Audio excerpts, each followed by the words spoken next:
Hello and good afternoon.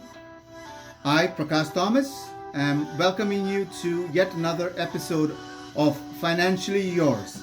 And the topic for today on July the 7th, 2021 is Getting Out of Debt, Part 1. Yes, you heard that right. It is Getting Out of Debt, Part 1. I continue to thank you as you share and subscribe to this various episodes every Wednesday, and I hope it is helpful for you. And if you find that helpful, please do continue to share and subscribe. This telecast may help somebody else. And how do we plan to go about doing this? Or what are we doing in this particular episode? Is 1, we plan. 2, we get out of debt. And 3, we try to hit our first $1 million in net worth. And how do we plan to do this? Is using my work experience. As you know, I have been a private banker and a wealth manager for several individuals and businesses of a certain net worth.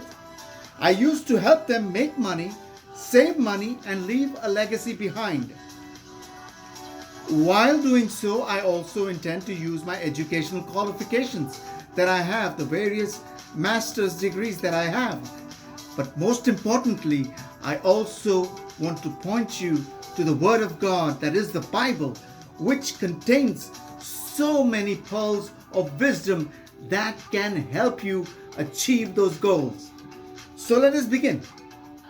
There are some steps that you need to follow in process of getting out of debt, right? So there are some steps that we need to follow. As Dave Ramsey, the famous financial coach, says, 80% is habit, while 20% is the actual work.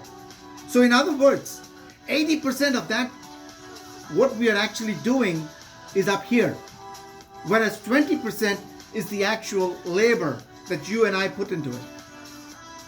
For a more deeper 101 experience, please do email me on PT Ministry, that is P for Paul, T for Thomas, MINISTRY, the number 1 at gmail.com. This is if you do need a 101 handling of what we have to offer. The first process in getting out of debt is to make a plan. As you notice, that is what we had said in the beginning. Plan in a financial world is called a budget. So why do we need a budget, you may ask? Or I already have a budget in place. That's all good. But let me ask you, how is that plan or that budget working for you right now? How is it working so far? So money, to begin with, does not have to be stressful. It can be fun. Again, that is what we need to achieve. Have fun with the money that we have. In order for us to understand or work on this budget, there are different dynamics that we have to follow. Are we married? Are we separated? Are we divorced? Are you just single? Are you married now with children? Do your parents, grandparents, your in-laws, do they live with you? So all these factors play a role when we start budgeting. Again, for a deeper in-depth course, please do email me, ptministry, the number 1 at gmail.com. So let's talk budgeting. The first thing you need to understand is that money is active and is always moving in or out. So when we make money work for us, we are in a good position. However, if money makes us work, now we are in a stressful condition. We need to spend money on goods and services, which enables us as we work to receive money, which we call income. And what we spend on goods and services, that is for other people, enables us to economically participate in the world economy, where you're contributing towards somebody else's income. That is a fundamental thing that has to go right up there. In many scenarios, we see money come into our bank account and immediately leave to our spendings. That is in many, many, many scenarios. And that is what we call as either living paycheck to paycheck, meaning which I have $1,000 and I manage to spend $1,000. There is no in-betweens. So whatever comes in goes out. God forbid if that air condition that we have suddenly breaks and you need to shell out $3,000. God forbid your car breaks down and you need to shell out more money, maybe $500. Now that is when a challenge comes. So our role is basically to get you out of the circle of living paycheck to paycheck. How can we do that? We will subscribe and talk about that in our later podcast. The whole idea is to have you have a good control over money. Proverbs 11:25 says, "The generous soul will be made rich, and he who waters will be watered himself." I'll fast forward to the New Testament. In 2 Corinthians chapter 9 verse 5 it says, "Therefore I thought it necessary to exhort the brethren to go to you ahead of time and prepare your generous gift beforehand, which you had previously promised, that it may be ready as a matter of generosity and not as a grudging obligation." What this basically means is that the Bible requires us to be a generous spender. In other words, it requires us to be hilarious with the money that God has given us. But how can we be hilarious or how can we be generous if we don't have enough for ourselves? So let's focus on what we need to know about ourselves, and that is budgeting. I want to talk to you about two people, the CEO of Berkshire Hathaway. His name is Warren Buffett, one of the richest men in America. His total net worth is about $84.6 billion. But Buffett lives very modestly. He doesn't fight with the Jones. He doesn't compete with the Jones. He's still residing in a house he purchased in the 1950s and is at the moment one of the most generous philanthropists, the generous giver. And he is $84.6 billion in net worth. I'm not telling you I'll make you there. I'm not telling you I'll get you there. But what I'm trying to tell you is rich people have the habit of living a modest lifestyle, unlike ourselves, where we think that we need to have that or that. That will increase our status quo. No. A wrong notion. Again, let me talk to you about another gentleman. He's from India, and he's one of the famous industrialists in India. His name is Ratan Tata. He's also known for a low-profile lifestyle. He resides in a very simple home in Mumbai. He is worth billions himself. He drives a Tata sedan. I'm not even sure if you've heard about that. He loves privacy, shuns media, but gives generously. I want to tell you that in 2004, Tata Motors made it into the New York Stock Exchange. That is another story for another time. I'm going to stick with our budgets. Like I told you, remember the 80-20 ratio. 80% is habit and 20% is your work that is included. Making a monthly plan is a must, but the most important is to stick to that plan. Having a budget helps you plan for emergencies, the one I talked to you about, the air condition breaking, and you being ready for that. At the same time, the budget makes your money move further. As an example, suppose you are now in the black and white. What that spending your money is, you're eating at restaurants, actually what you're paying for your entertainment. This way you will be able to catch and notice any of the changes made to your money program.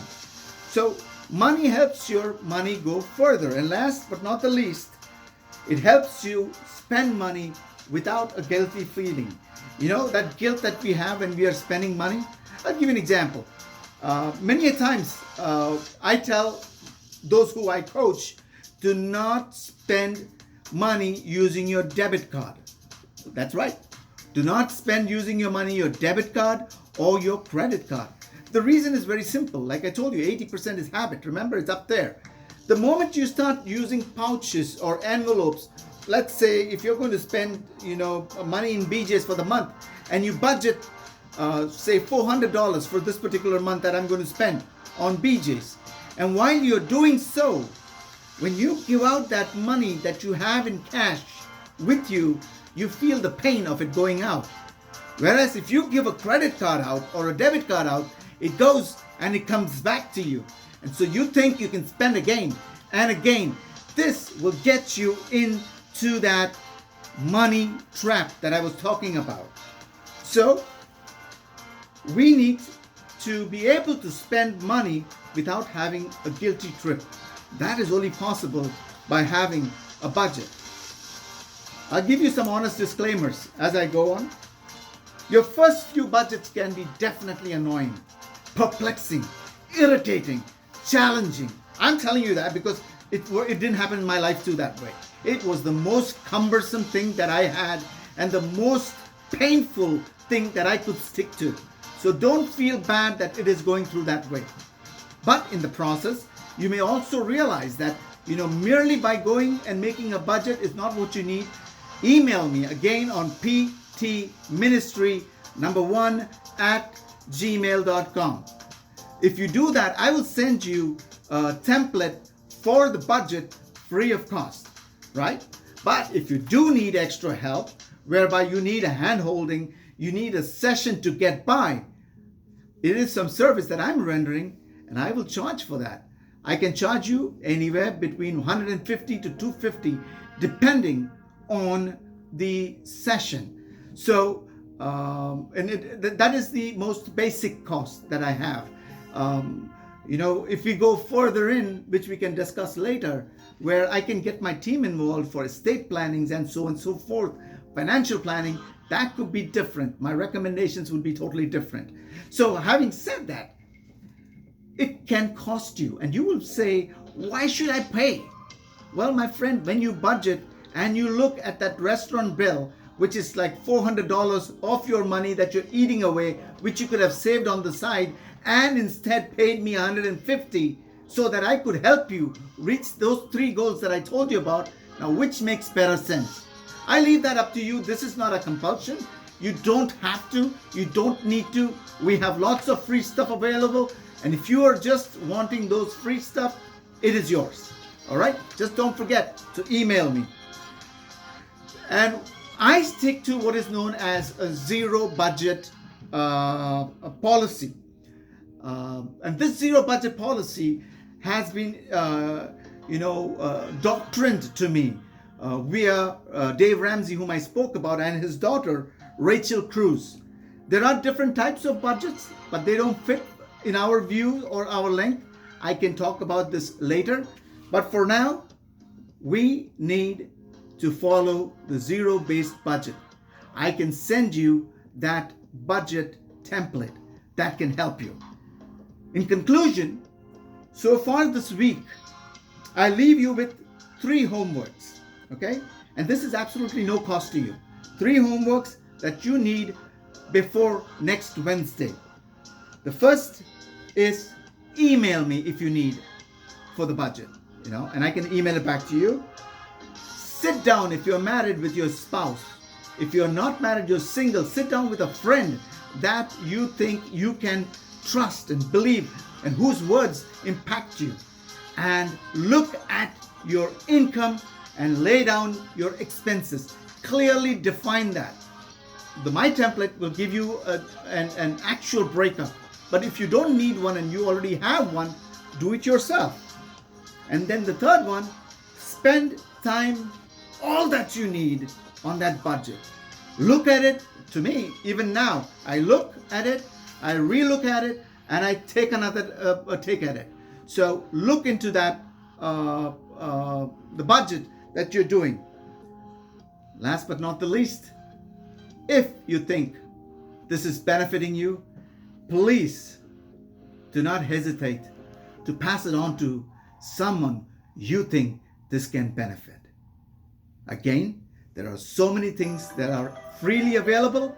I want you to take this. I want you to get the opportunity to use this so that we can help you beat or overcome your debts.